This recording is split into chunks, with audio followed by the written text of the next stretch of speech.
سوال نمبر 11 ہے، رمضان کے دن میں حالت حمل میں نکلنے والے خون سے روزہ ٹوٹے گا یا نہیں؟ تو اس کا جواب یہ ہے کہ روزے دار عورت کو اگر حیض آ جائے تو روزہ ٹوٹ جائے گا، اور اس میں نبی صلی اللہ علیہ وسلم کی دلیل ہے۔ آپ نے فرمایا الیس اذا حاضت لم تصل ولم تصم، کیا ایسا نہیں ہے کہ جب عورت کو حیض آتا ہے تو نماز نہیں پڑھتی ہے اور روزہ نہیں رکھتی ہے؟ صحیح بخاری کی روایت ہے۔ تو حالت حمل میں نکلنے والا خون حیض کا ہے کیسے جانیں گے؟ اگر اس کو پریگننسی کے بعد لگاتار ہر مہینے میں حیض کا خون آتا رہا ہے تو سمجھ میں آ جائے گا کہ یہ حیض کا خون ہے۔ حالت حمل میں نکلنے والا خون اگر حیض ہے تو غیر حاملہ کی طرح اس کا بھی روزہ ٹوٹ جائے گا۔ اگر حیض نہیں ہے تو روزہ نہیں ٹوٹے گا۔ حاملہ عورت کو حیض اس وقت آ سکتا ہے جب اسے حمل ٹھہرنے کے بعد بھی عام عادت کے مطابق خون آتا رہا ہو۔ اس لیے راجح رائے کے مطابق یہ حیض ہے اور اس پر حیض کے احکام نافذ ہوں گے۔ احکام نافذ ہوں گے مطلب صلاۃ اور صوم سے رک جائے گی۔ لیکن اگر کسی عورت کو خلاف عادت کسی وجہ سے خون آنے لگا تو یہ حیض نہیں اور اس سے نماز اور روزہ متاثر نہیں ہوگا۔ اگر ہر مہینے میں اس کو حیض آتا رہا ہے، حیض کا خون آتا رہا ہے تو حیض کا خون شمار کرے گی۔ لیکن اگر اس کو ہر مہینے میں نہیں آتا رہا ہے اور کسی مہینے 6 منتھ کے بعد یا 6 منتھ میں یا 7 میں آ جائے اس کو، تو وہ جو ہے حیض کا خون شمار نہیں ہوگا اور اس کی وجہ سے نماز روزے سے وہ نہیں رکے گی۔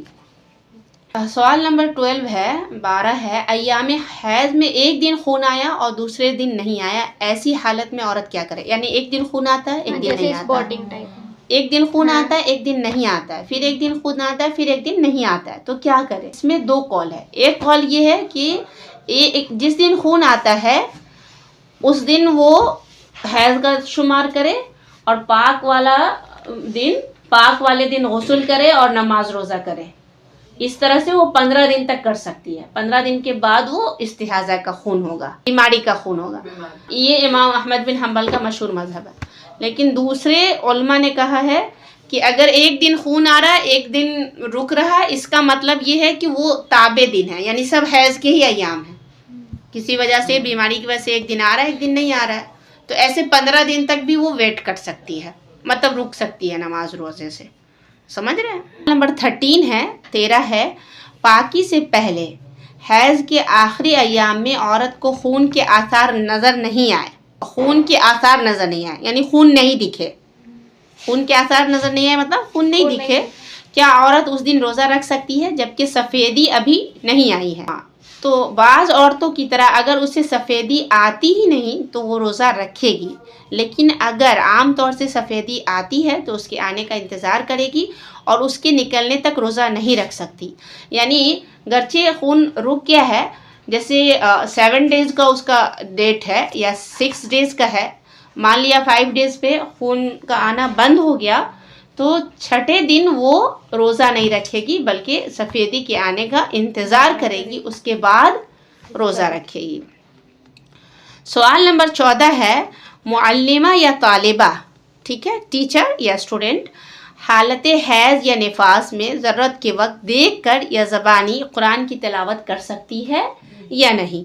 اس کا جواب ہے، معلمہ اور طالبہ حالت حیض و نفاس میں ضرورت کے وقت تلاوت کر سکتی ہے۔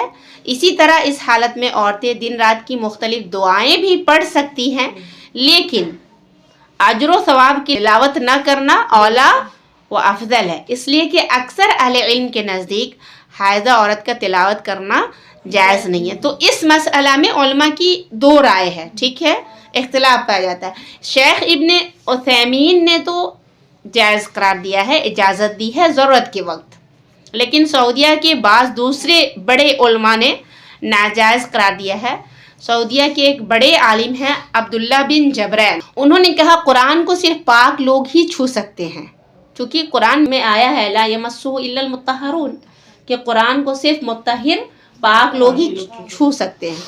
حائضہ عورت نہ تو اسے چھو سکتی ہے اور نہ ہی اس کی تلاوت کر سکتی ہے، اس لیے کہ قرآن کا مرتبہ بڑا بلند ہے اور نبی صلی اللہ علیہ وسلم نے فرمایا ہے، میں جنبی اور حائضہ کے لیے قرآن حلال نہیں کرتا۔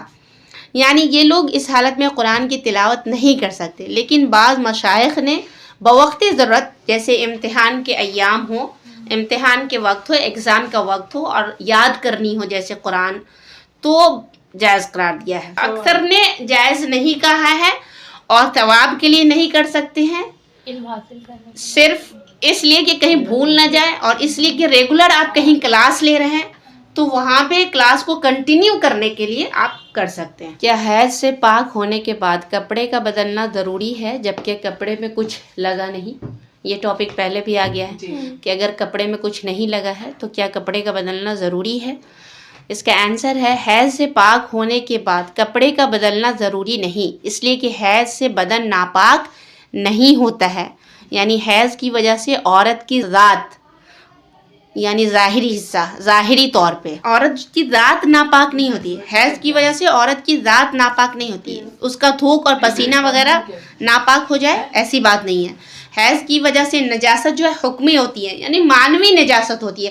ہم نے پڑھا ہے نا اس سے پہلے کہ عائشہ رضی اللہ عنہ کی روایت کی ایک ہی جگہ سے وہ پیتی تھی اور نبی صلی اللہ علیہ وسلم اسی جگہ سے منہ لگا کر پیتے تھے، یہ بتانے کے لیے کہ ناپاک نہیں ہوتا ہے، سمجھ رہے؟ صرف وہ جگہ ناپاک ہوتی ہے جہاں حیض کا خون لگتا ہے۔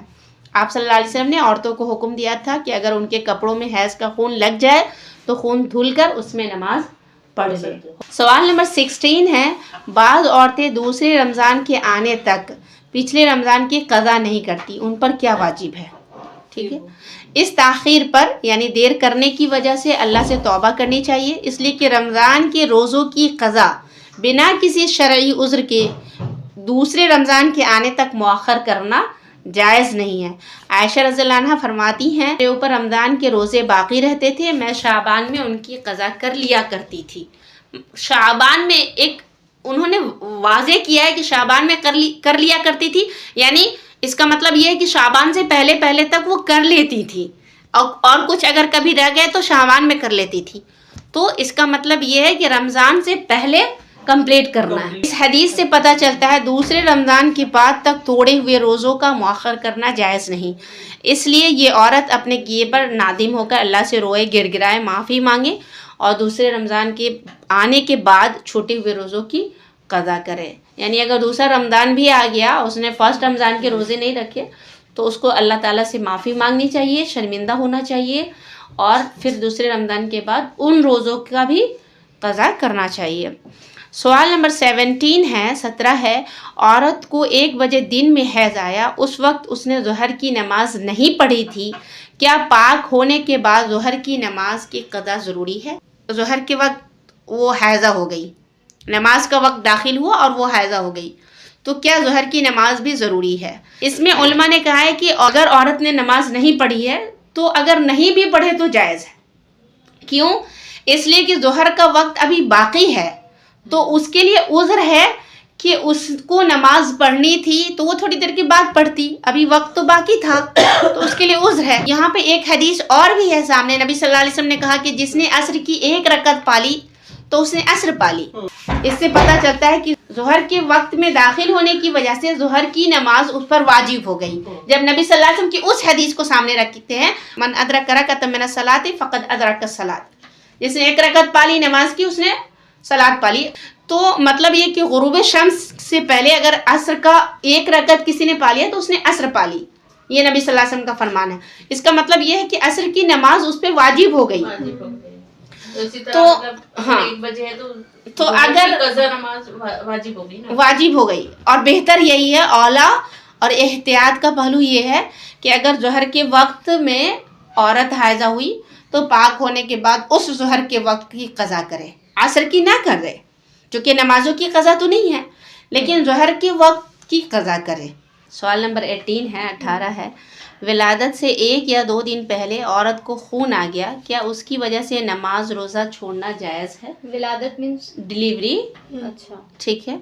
تو اگر یہ مسئلہ پہلے بھی آ چکا ہے، اگر 1 یا 2 دن پہلے درد ذہ کے ساتھ، پین کے ساتھ اگر خون آئے تو وہ خون نفاس کا ہوگا، ٹھیک ہے، اس سے نماز روزہ چھوڑ دے گی، اور اگر خون کے بغیر آیا ہے، وداؤٹ پین آیا ہے، تو اس سے نماز روزہ نہیں چھوڑے گی، ٹھیک ہے۔